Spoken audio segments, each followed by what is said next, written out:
Olá, você sabe o que é pré-diabetes? Quais são os sintomas, né? O que é isso? Será que é uma doença? Será que não é? Será que eu estou com diabetes? Enfim, para ajudar a gente a entender tudo sobre isso, estamos aqui com o Dr. Fernando Valente. Esse é o canal da SBD na internet, né? Canal de vídeos esclarecedores que visa descomplicar e levar a educação em diabetes para os 4 cantos do Brasil. Eu sou Fred Prado, tenho diabetes tipo 1 há mais de 10 anos, sou criador do canal Vida Diabético, e Dr. Fernando Valente é meu parceiro aqui, médico endocrinologista, professor universitário, e vai explicar para a gente o que é o pré-diabetes e associar um pouquinho da obesidade, né, não, Dr. Fernando? Prazer ter aqui mais uma vez, estar contigo dividindo tela aqui. Prazer é meu, Fred. É um tema muito importante, porque, primeiro, pela prevalência, muita gente tem pré-diabetes. O pré-diabetes é um estágio intermediário de glicose, de açúcar no sangue, entre o normal e a pessoa que tem diabetes. Então, é uma fase em que a pessoa já não tem mais o nível de açúcar no sangue normal. Ó, tá até acabando a bateria aqui, ó. Que coisa, hein? Botou carregador. Deu uma hipoglicemia aqui no vídeo. Bom, vamos retomar. Então, é um estágio intermediário, quer dizer, a pessoa já não tem mais glicemia, açúcar no sangue em níveis normais, mas ainda esses níveis não estão tão elevados para a gente dizer que a pessoa tem diabetes. Tá? Então, o que seriam esses níveis de pré-diabetes? Após 8 horas de jejum, pelo menos, 8 horas ou mais de jejum, glicose no sangue entre 100 e 125, a gente classifica isso como, a gente chama isso de glicemia de jejum alterada, que é uma forma de pré-diabetes. Tá? Tem uma outra forma de pré-diabetes que é a partir do teste de tolerância à glicose, ou também chamado de curva glicêmica. Então, quando a pessoa toma aquela sobrecarga de açúcar para avaliar a glicose 2 horas depois, a glicose no sangue normal até 139. Então, a pessoa que tem açúcar no sangue entre 140 e 199, 2 horas depois de tomar exatamente 75 gramas de glicose, essa pessoa a gente recebe aí o nome de intolerância à glicose, ou intolerância oral à glicose, tá? Que é também uma forma de pré-diabetes. Então, essa é uma segunda maneira da gente fazer esse diagnóstico de pré-diabetes. Uma terceira maneira da gente fazer o diagnóstico de pré-diabetes é utilizando a hemoglobina glicada. Então, a hemoglobina glicada entre 5,7% e 6,4% está ali no pré-diabetes. Pré-diabetes, então, é a pessoa que tem pré-diabetes, ela tem um risco de desenvolver diabetes muito aumentado em relação comparado a quem tem valores de glicose normais, tá? E é preciso muito estar atento, porque da mesma maneira que o diabetes tipo 2, na maior parte das vezes, não dá sintomas, principalmente nos estágios iniciais, o pré-diabetes também não dá sintoma, passa, na maior parte do tempo, de maneira absolutamente silenciosa. Então, por que é importante fazer esse diagnóstico? Primeiro, para não tomar o susto de já descobrir-se com diabetes tipo 2. Então, se descobre num estágio intermediário como pré-diabetes, é possível você tomar atitudes para evitar o aparecimento de diabetes. Né? E essa questão aí de ser silenciosa, né? Mas é preciso também dizer que em torno de 15% a 20% das pessoas com pré-diabetes podem já ter algumas complicações do diabetes, quer dizer, de aparecimento muito precoce. Tá? A maior explicação, aí normalmente o pré-diabetes está ligado ao aumento da resistência à insulina, que é o fator base aí para desenvolver diabetes tipo 2. E o fator mais importante aí para desencadear esse aumento da glicose com resistência à ação da insulina é o ganho de peso. O ganho de peso, principalmente de gordura da barriga. Essa gordura produz hormônios que interferem, que dificultam a ação da insulina. Então, o pâncreas das pessoas com pré-diabetes ou com diabetes tipo 2, que tem resistência à insulina, tem que fazer uma força muito maior, uma produção muito maior de insulina para manter os níveis de açúcar no sangue normalizados. Tá? Então, o excesso de peso é um fator muito importante para desencadear o diabetes e, portanto, muito presente na pessoa com pré-diabetes. Eu acho que a questão mais importante aí, Fred, para não deixar evoluir de pré-diabetes a diabetes, é quem está acima do peso emagrecer.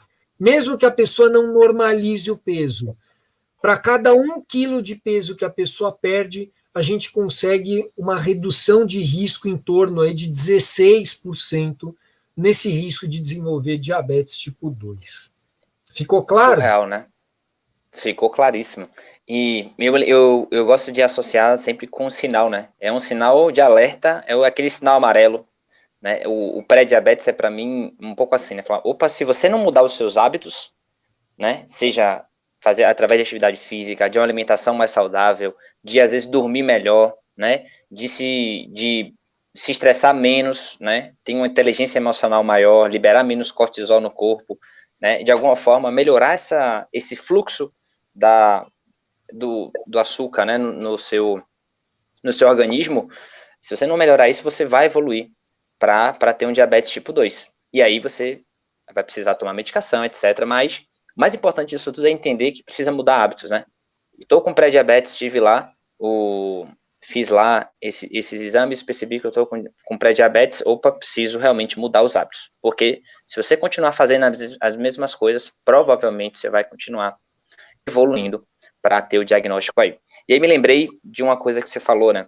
O que a curva glicêmica é com 2 horas? Porque é justamente o pico da ação do carboidrato equilibrando ali com a insulina, ou seja, quando você ingere algum carboidrato, né, ele vai liberando também aos poucos a questão da insulina, né, para equilibrar isso aqui. Para quem tem um diabetes tipo 1, a gente não produz a insulina, a gente precisa colocar de forma manual. Para quem tem diabetes tipo 2, ela já tem uma resistência um pouco maior.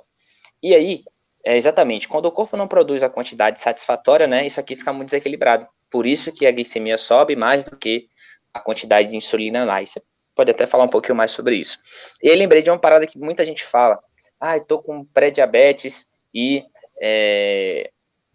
me curei com chá, né? E até onde sei, não existe nada que a gente possa fazer, né? O milagre tá em exercício físico, tá? Alimentação. Obviamente, você pode tomar um chazinho porque você gosta, mas não tem nada, pelo menos cientificamente comprovado, aí você pode falar um pouquinho mais, que fale assim, tô com pré-diabetes, toma isso aqui que você vai melhorar, você não vai ter diabetes mais. Fala um pouquinho disso pra gente, desses mitos aí que tem, né? Fred, eu acho que isso é uma coisa tão importante que merece só um episódio para a gente falar aí dessa questão do chá, né? Mas do que você falou, acho que alguns comentários importantes. Então, nessa glicose medida 2 horas após essa sobrecarga de 75 gramas de glicose, então esse valor que eu comentei, ele é após 75 gramas de glicose. Então tem gente que, por exemplo, colhe em jejum, vai para casa e volta 2 horas depois do almoço para medir. Isso não está padronizado. Esses valores de pré-diabetes, diabetes, 2 horas depois, é depois de 75 gramas de glicose. É essa padronização. Então, a glicemia pós-prandial, ela ajuda a gente a entender se a pessoa está bem controlada, mas ela não serve para fazer diagnóstico, né? E a questão do tratamento do pré-diabetes é exatamente isso que você colocou, né? Então, eu comentei da importância do controle de peso do corpo, mas a base de tudo isso é alimentação saudável, é a prática de atividade física. É claro que não é tão simples assim, porque a gente sabe que a obesidade tem uma questão genética importante, acho que a gente pode desenvolver isso num outro momento também, mas é fundamental ter hábitos de vida saudável para tentar diminuir o risco de desenvolver diabetes em quem tem essa predisposição, e principalmente se a pessoa já estiver com pré-diabetes. E a questão da frequência que eu comentei, né? Para cada uma pessoa que tem diabetes, tem uma outra que tem pré-diabetes. Então, você imagina a onda que nós vamos ter de diagnóstico de diabetes tipo 2, se essas pessoas que hoje têm pré-diabetes não se cuidarem, não fizerem dieta, exercício, não cuidarem do peso. Nós vamos ter aí um número exponencial, um aumento muito expressivo de mais casos de diabetes tipo 2. Muito legal. Acho que a mensagem que mais fica é: tenha hábitos saudáveis, não tenha medo de fazer os exames, por medo de descobrir que você está com pré-diabetes ou diabetes. Afinal de contas, quanto antes você descobrir, melhor, né? Você consegue agir preventivamente, principalmente o pré-diabetes, gente. Vamos nessa, faz o que tem que ser feito, né? Incorpora isso na sua vida, não tenha medo de fazer exame por isso.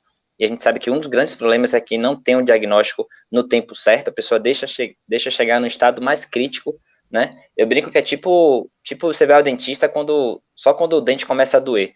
E a gente tem que parar de fazer isso. Você tem que ir ao dentista com periodicidade para poder evitar que você tenha problemas com o dente, né? Então, assim, e às vezes quando você vai ao dentista que está com a dor, você já descobre 2 problemas. Então, assim, vamos buscar ser cada vez mais precavidos, né? Afinal de contas, a gente pode controlar e pode viver muito bem, seja qual for o tipo de diabetes, desde que a gente entenda que é um estilo de vida de hábitos saudáveis, com a medicação certinha, né, com o acompanhamento profissional certinho. E, bom, acho que era isso, né, de pré-diabetes e um pouquinho de obesidade que a gente começou, era essa a missão de hoje. E deixa aí para você finalizar, a gente sempre diz, né, que é possível viver bem com diabetes, e a ideia do canal é isso, né, levar educação em diabetes, e o pré-diabetes é uma das condições aí que a gente mais vê como surgimento aí em função dessa epidemia, né, que está rolando de obesidade aí, que é preocupante. Isso, Fred. Eu acho que, por fim, vale a pena frisar, né, assim como a obesidade aumenta o risco do pré-diabetes, e essa pessoa vai desenvolver diabetes tipo 2 com uma frequência muito maior, com uma chance maior, a obesidade está ligada a outros problemas também, né? Aumento da pressão do sangue, aumento dos níveis de gordura no sangue, o colesterol, triglicérides.